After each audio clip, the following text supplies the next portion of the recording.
Chapter 1. Nicole. My assistant Mark stands outside my office door, timidly fidgeting with a crisp piece of paper. "I'm supposed to give you a message from the boss." "I thought I was the boss, Mark." I don't look up from my spreadsheet. Of course, I know he's referring to the company owner, Tim Stagg, but I suspect Tim and his wife, Alice, are going to ask me to babysit again while they go out with my best friend and her husband, who happens to be Tim's brother. I can hear Mark breathing rapidly and I glance up. He's holding a cream-colored handwritten note. The fancy letterhead means Alice helped write it, and that usually signifies a big ask. If Tim wanted a profit and loss report, he'd just send a text. Or shout from his office. Mark rubs his fingers along the paper and shifts his weight, trying to melt into the doorframe. I sigh. I'm not going to watch his baby again if that's what he's asking. I told you to tell him no to that shit. "It's something different this time," Mark says, and walks into my office. He presents the paper to me. Oh, hell no. Definitely not. "Tell him no." Mark flushes. "Donna said I was to tell you this is not negotiable." Donna is Tim's executive assistant and is generally the final say in all matters of actual importance.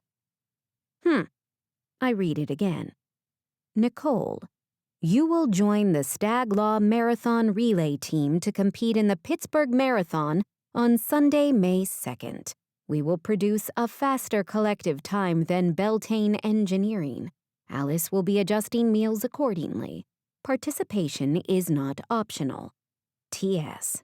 Well, shit, I mutter. Where do I even start with this? I say that last bit louder, hoping for an answer. But Mark has already backed out of the office. Tim is an avid runner, and thanks to his perky wife yanking him out of a funk, he's an avid joiner. If there's a golf outing or boat rowing or softball opportunity to schmooze with other businesses here in Pittsburgh, Tim is on it. He just usually knows better than to include me in this nonsense. Tim never tires of bitching to his family that Beltane has an unfair advantage in the corporate relay challenge. All the big firms bet money on the outcome, which they donate to charities. So, of course, the charities get in on it until the pressure is pretty high for corporate fitness bragging rights. It drives Tim bananas that his staff at a sports law firm is not fitter and faster than a squad of gangly math nerds. While the Stag Law senior staffers are out perfecting their golf game to woo clients, the engine nerds all seem to be distance runners. I give zero shits about any of this, but my boss repeatedly reminds me that our law firm represents a lot of athletes. It's good for our image to appear competitively athletic.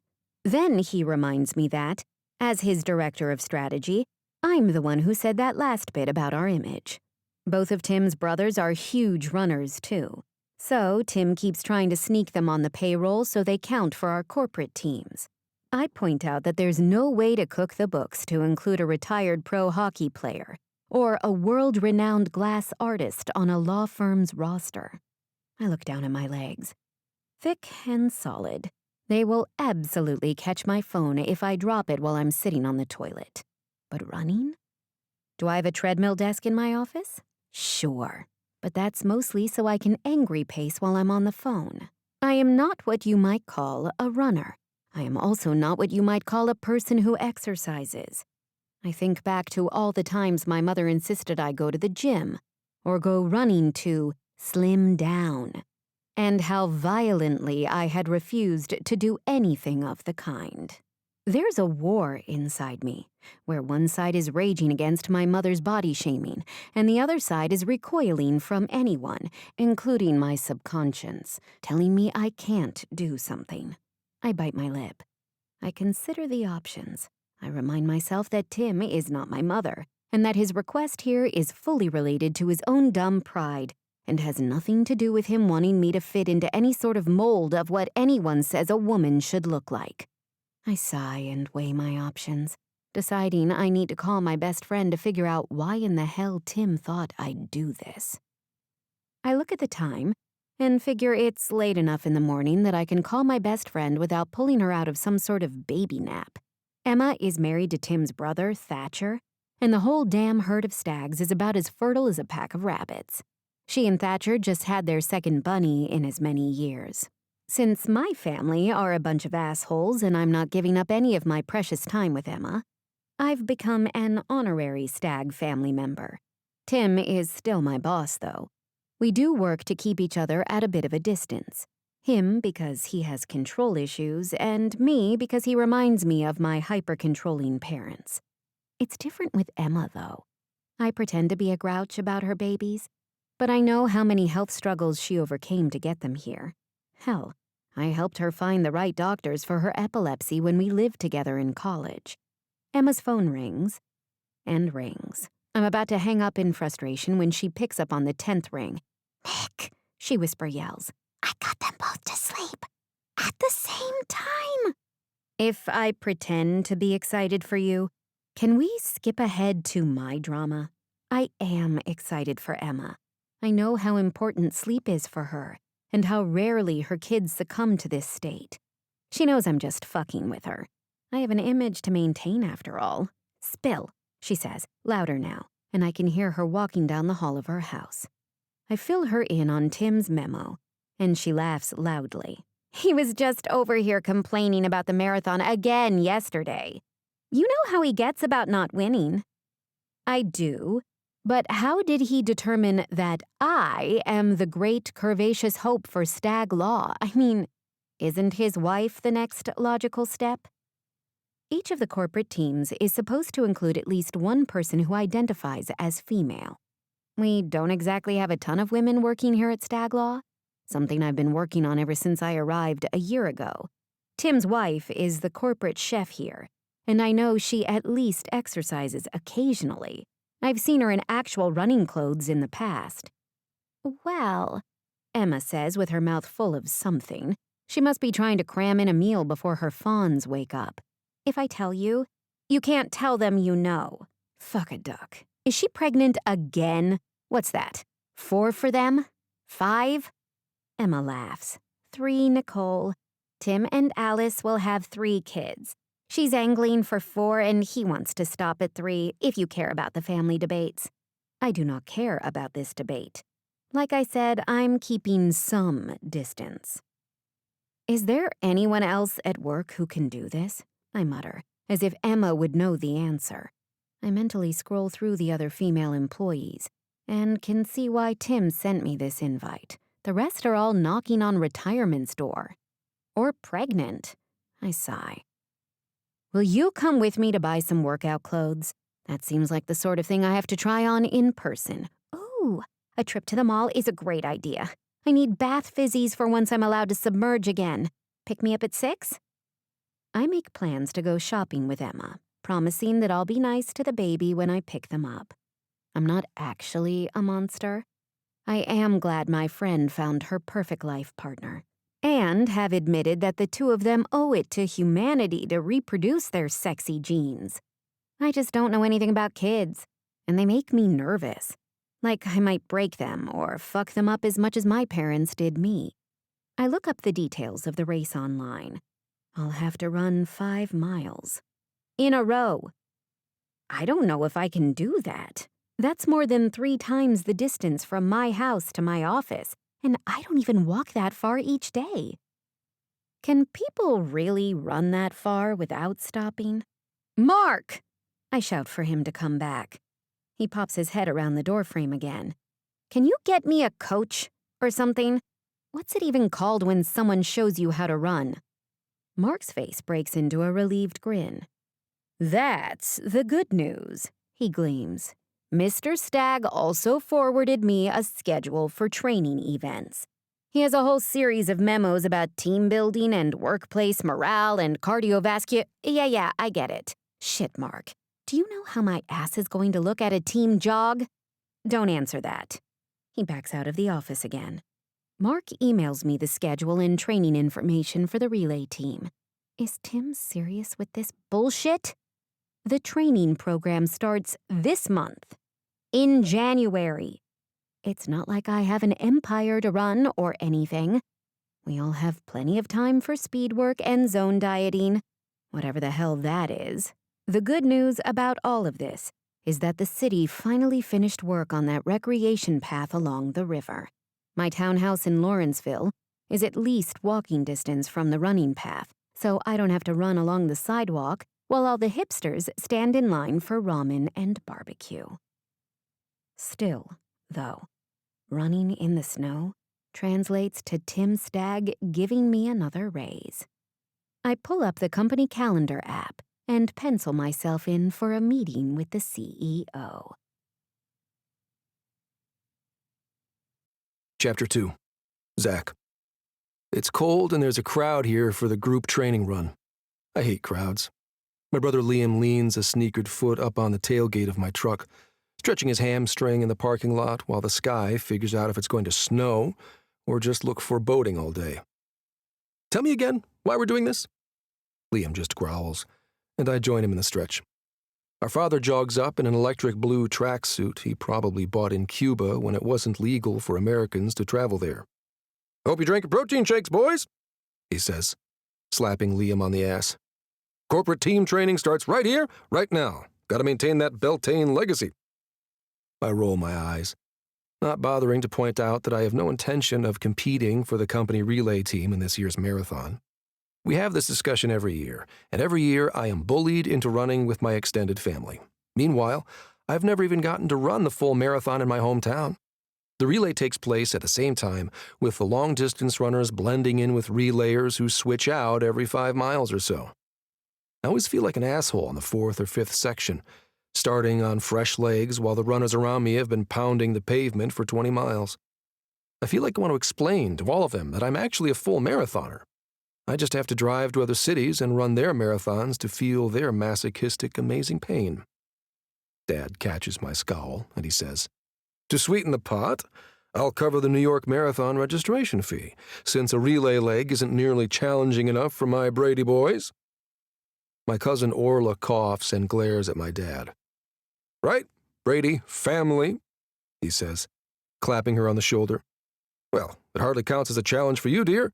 It's not like I can kick you off the relay team for dragging ass. Just what I always wanted, she says, rolling her eyes. To be the token female in a herd of men performing feats of strength. My brothers and cousins start in on each other, slinging foul comebacks when the event organizer jumps up on a boulder with a megaphone. Good morning, titans of industry, he shouts, grinning. I groan. Who's excited to be here for our kickoff run? I tune out his chipper voice and look around, seeing the regular crew. There's the corporate bankers, the out-of-shape CPA firm, the doctors, and the academics.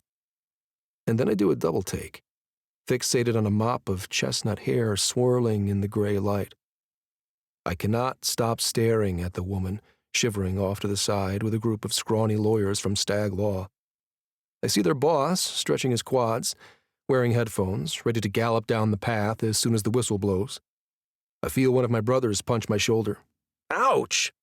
I glare at him. What was that for? Were you even listening? Seasoned runners are supposed to pair up with someone new, to help them pace and work their breath and all that shit. What's your point? I'm not doing that. It's one thing to be here. They can't make me be coach to an amateur. The guy with the megaphone jumps down from the boulder and picks up 2 orange buckets from the ground.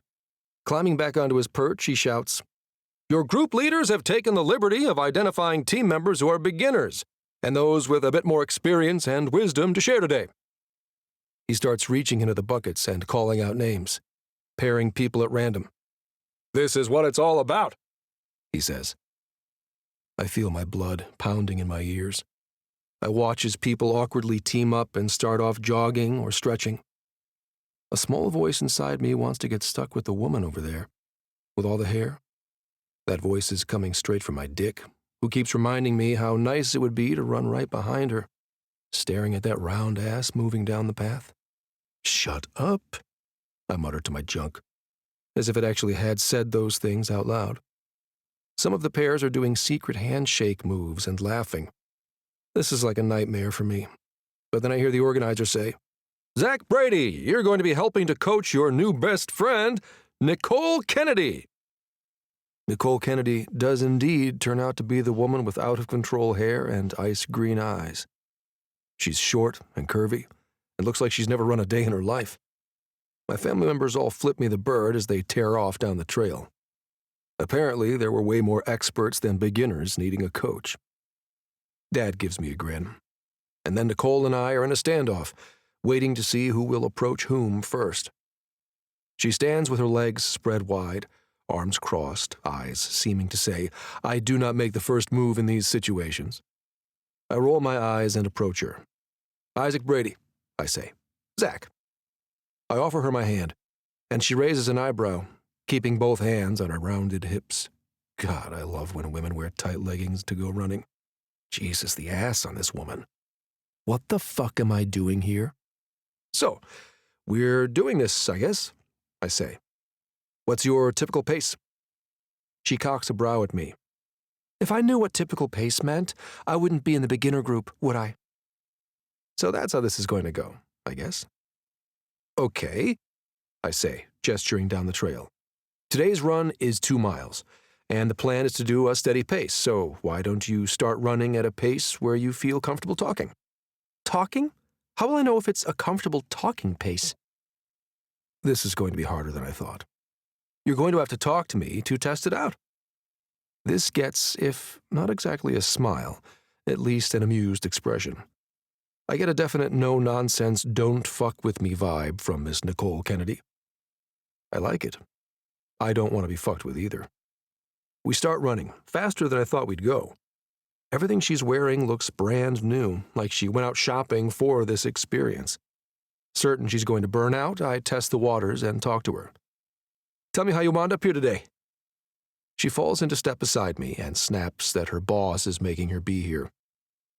"What are the consequences if you refuse?" She keeps her eyes straight ahead when she tells me, "He'd be a miserable asshole and a bear to work with, which I'm now reevaluating, since my alternative is apparently training with you." She's sparring with me, and I am shocked to discover I like it. A lot. I don't spend a lot of time with women, apart from my cousin. There aren't a ton of women in geotechnical engineering, and I spend all my free time trail running. The women I do encounter aren't like this one. She sizzles. I'm not sure what comes over me, but I nudge her with my elbow. I'm never playful with women. I'm not even interested in being playful with this woman. Am I? But then she turns and smiles. A real smile. I feel my heart change course, which makes me feel ridiculous. Is it possible to have a stroke in response to a beautiful woman smiling?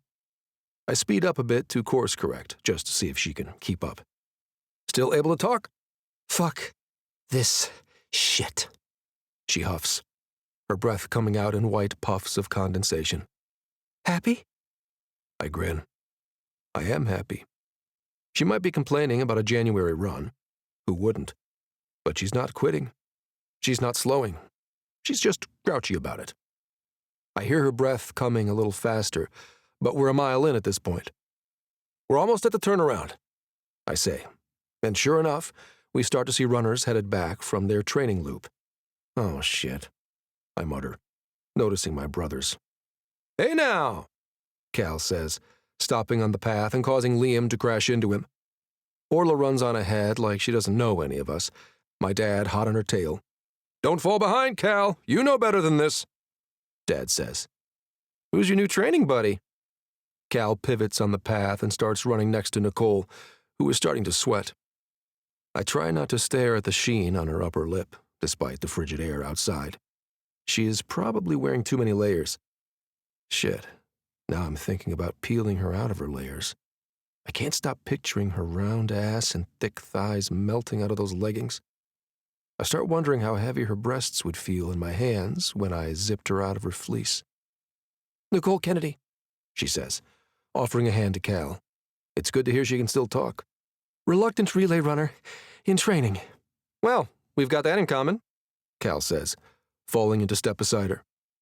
I can see him turning up the charm, and while the logical response would be for me to embrace this, take the attention from myself, I can feel rage simmering in my stomach at the thought of Cal putting the moves on Nicole. You don't seem too reluctant, considering you're running extra along with us, Nicole says. Interesting how her voice is softer with him. Friendly. I don't like that either. My brothers would rather be training for the full marathon, but our father makes us do the relay corporate challenge. I shove him when he tries to swerve in closer to Nicole. Don't act like you wouldn't rather do the full too, man. He shoves me back and I stumble. I reach a hand for Nicole to steady myself before I face plant on the trail, and I gasp at the electric current I feel when my skin connects with her waist. I feel a seismic tremor roll through my body as she turns around to look at me. I'm in serious trouble.